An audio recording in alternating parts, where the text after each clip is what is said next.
કેમ છો વિદ્યાર્થી મિત્રો? ગયા લેક્ચરમાં આપણે ગણિતના ચેપ્ટર પહેલું પૂર્ણાંક સંખ્યાઓ એના વિશે ભણ્યા થોડુંક. તેમાં આપણે પ્રાકૃતિક સંખ્યાઓ એટલે શું થાય, પૂર્ણ સંખ્યાઓ એટલે શું થાય, પૂર્ણાંક સંખ્યાઓ એટલે શું થાય, તેમાં ઋણ પૂર્ણાંકો અને ધન પૂર્ણાંકો એટલે શું, સંખ્યા રેખા એટલે શું, સંખ્યા રેખામાં સંખ્યાનું કેવી રીતે નિરૂપણ કરવાનું હોય, ડાબી બાજુ કઈ સંખ્યા આવે, જમણી બાજુ કઈ સંખ્યા આવે, આ બધી વસ્તુ વિશે આપણે ભણ્યા. તો આજે આપણે આજના લેક્ચરમાં એકાદ દાખલો છે એ આપણે શીખીએ કે જેમાં જુદી જુદી સંખ્યાનું આપણે સંખ્યા રેખા ઉપર નિરૂપણ કરવાનું હોય અને તેના ઉપરથી જે કાંઈ પ્રશ્નો આપ્યા હોય તો એ પ્રશ્નોના કેવી રીતે જવાબ આપવા એ આપણે આજે આજના લેક્ચરમાં શીખવાનું છે. તો આપણે એ ભણીએ.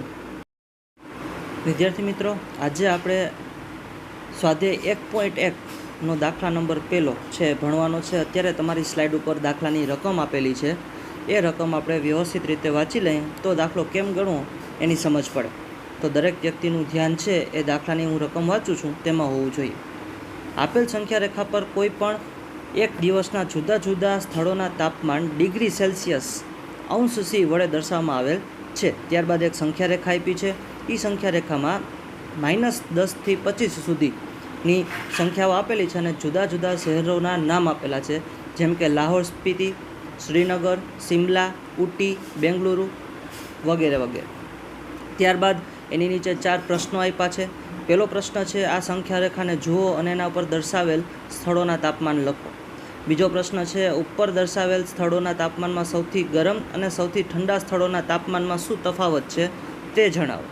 ત્યારબાદનું પ્રશ્ન છે, લાહોર સ્પીતિ અને શ્રીનગરના તાપમાનમાં શું તફાવત છે. ત્યારબાદનો પ્રશ્ન છે, આપણે કહી શકીએ કે શ્રીનગર અને શિમલાનું સંયુક્ત તાપમાન શિમલાના તાપમાન કરતાં પણ ઓછું છે. શું તે શ્રીનગરના તાપમાન કરતાં પણ ઓછું છે? એટલે કે ચોથા પ્રશ્નમાં આપણે 2 પ્રશ્નો છે એ સમાવેલા છે. તો આ હતી રકમ ઉપરથી આપણે એ ખબર પડે કે આમાં એક આપણને સંખ્યા રેખા આપી છે અને સંખ્યા રેખા ઉપર જુદા જુદા શહેરના નામ આપ્યા છે, પણ એ શહેરના તાપમાન આપેલા નથી. આપણે એ તાપમાન શોધવાના છે, જે પહેલો પ્રશ્ન છે. તો આપણે એક પછી એક પ્રશ્ન જોતા જઈએ અને એના જવાબ પણ જોતા જઈએ. હવે વિદ્યાર્થી મિત્રો, તમારી સ્ક્રીન ઉપર જે સ્લાઇડ આપેલી છે એ સ્લાઇડમાં પ્રશ્ન પણ છે, દાખલો પણ છે અને સાથે સાથે તેનો જવાબ પણ આપેલો છે. એક એક પ્રશ્ન આપણે વાંચતા જાય અને તેનો સાથે સાથે જવાબ પણ સમજતા જાય. પહેલો પ્રશ્ન છે, આ સંખ્યા રેખાને જુઓ અને એના પર દર્શાવેલ સ્થળોના તાપમાન લખો. તો જો તમે પ્રશ્નમાં જે સંખ્યા રેખા આપેલી છે તેને આપણે વ્યવસ્થિત જોઈએ તો -10થી સંખ્યા રેખા ચાલુ થાય છે. પછી તમે જમણી બાજુ ચાલો તો આપણે ખબર છે કે જે પ્રમાણે આપણે જમણી બાજુ ચાલીએ તો આપણે સંખ્યા છે એ નાની થતી જાય છે. તો -10, -9 અને પછી -8. તો -8 ઉપર એરો કરીને છે લાહોર સ્પીતિ. તો આપણે પહેલાં શહેરનું તાપમાન છે મળી ગયું. લાહોર સ્પીતિ છે -8°C છે. તો જો તમે જવાબમાં જોઈ શકશો કે સ્થળમાં લખ્યું છે લાહોર સ્પીતિ અને તાપમાનમાં લખ્યું છે -8°C. એનાથી આગળ વધીએ તો -5 છે સંખ્યા રેખા ઉપર. -5 પછી -4, -3 અને -2 ઉપર એરો કરી અને શ્રીનગર લખેલું છે. તો આપણે શ્રીનગરનું પણ તાપમાન મળી ગયું -2°. ત્યારબાદ છે 0 પછી 5 લખેલા છે અને 5 ઉપર એરો કરીને છે શિમલા. તો શિમલાનું તાપમાન આપણે મળી ગયું 5°C. ત્યારબાદ સંખ્યા રેખા ઉપર ફરીથી આવી જાય તો એમાં 10 છે. 10 પછી 11, 12, 13 અને 14 ઉપર એરો કરીને લખ્યું છે ઉટી. તો ઉટીનું તાપમાન આપણે મળી ગયું 14°C. ત્યારબાદ છે 20 સંખ્યા રેખા ઉપર. 20થી આગળ વધીએ તો 21 અને 22. તો બેંગલુરુનું તાપમાન છે 22°C. તો આવી રીતે આપણને પહેલા પ્રશ્નનો જવાબ મળે. તમારે કરવાનું છે કે સંખ્યા રેખા ઉપર જે કંઈ પણ સંખ્યા આપેલી હોય ત્યારથી જો તમે જમણી બાજુ જાઓ તો સંખ્યાઓ ઘટતી જાય અને ડાબી બાજુ જાઓ તો સંખ્યાઓ વધતી જાય. તો એ પ્રમાણે તમારે સંખ્યા રેખા ઉપરથી સંખ્યા મેળવી શકો અને ત્યારબાદ જવાબ પણ મેળવી શકો.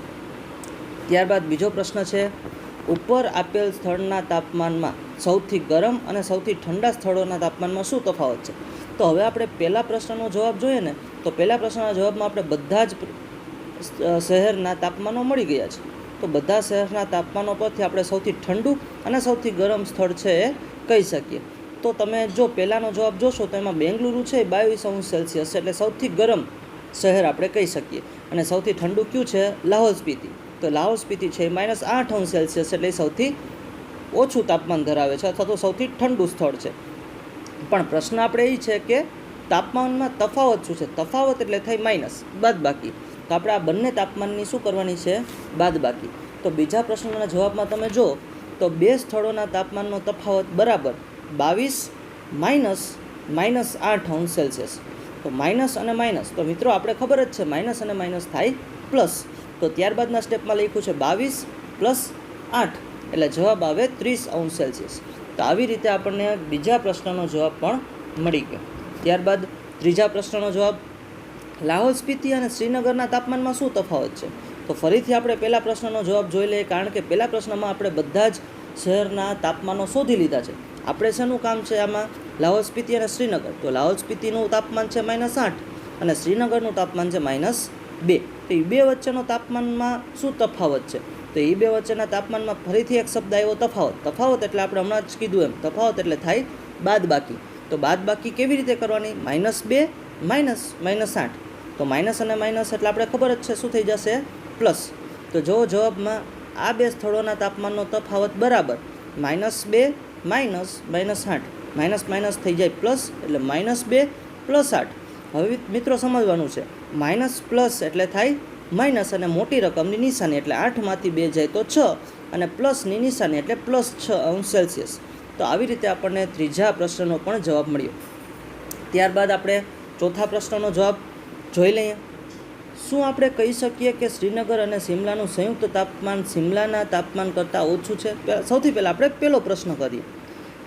આપણે ખબર જ છે કે ચોથા પ્રશ્નમાં કુલ 2 પ્રશ્નો આપેલા છે, તો સૌથી પહેલાં હું પહેલો પ્રશ્ન કરું. શું આપણે કહી શકીએ કે શ્રીનગર અને શિમલાનું સંયુક્ત તાપમાન? શ્રીનગર અને શિમલાનું સંયુક્ત તાપમાન, તો તફાવત એટલે બાદબાકી થાય, તો સંયુક્ત એટલે શું થાય? સરવાળો. તો શ્રીનગરનું તાપમાન છે -2° અને શિમલાનું તાપમાન છે 5°. તો -2 અને 5°નો આપણે સરવાળો કરીએ તો જવાબમાં જુઓ, શ્રીનગર અને શિમલાના તાપમાનનો સરવાળો બરાબર -2 + 5°C. તો પ્લસ અને માઇનસ આપણે ખબર જ છે થઈ જાય માઇનસ. તો 5માંથી 2 જાય તો 3 અને મોટી રકમની નિશાની એટલે 3°C જવાબ આવે. પણ હજી જવાબ નથી, આ તો તમને એક આન્સર છે. હવે એમાંથી આપણે જવાબ એવી રીતે કરવાનો છે. સૌથી પહેલાં આપણે પ્રશ્ન વાંચી લઈએ. શિમલાના તાપમાન કરતાં ઓછું છે? તો શિમલાનું તાપમાન છે 5 અને જવાબ આવ્યો આપણો 3. તો 5 છે એ 3 કરતાં મોટા છે, એટલે શિમલાનું તાપમાન છે એ શ્રીનગર અને શિમલાના તાપમાનના સંયુક્ત તાપમાન કરતાં પણ ઓછું છે. એ વાત સાચી છે.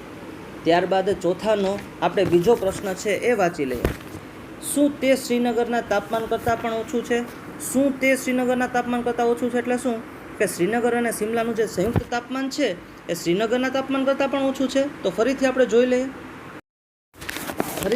લઈએ કે આપણે જે સંયુક્ત તાપમાન મળ્યું એ મળ્યું 3°C અને શ્રીનગરનું તાપમાન છે -2°C. તો -2 છે એ 3 કરતાં નાના છે, એટલે શ્રીનગર અને શિમલાના તાપમાનનો સરવાળો છે એ શ્રીનગરના તાપમાન કરતાં ઓછો નથી. તો આવી રીતે આપણે આ જે પહેલો સમ છે એ ગણ્યો. દરેક વ્યક્તિએ આ સમ છે હોમવર્કમાં કીધા મુજબ લખવાનો છે અને ત્યારબાદ એના ફોટા છે એ ગ્રુપમાં અપલોડ કરવાના રહેશે. જો કોઈને પણ આ પ્રશ્ન ન સમજાણો હોય કે સમ ન સમજાણો હોય તો તે લોકો પોતાની ક્વેરી છે ગ્રુપમાં જણાવી શકે છે. ત્યારબાદ હવે પછીના લેક્ચરમાં આપણે નેક્સ્ટ સમ તરફ આગળ વધશું.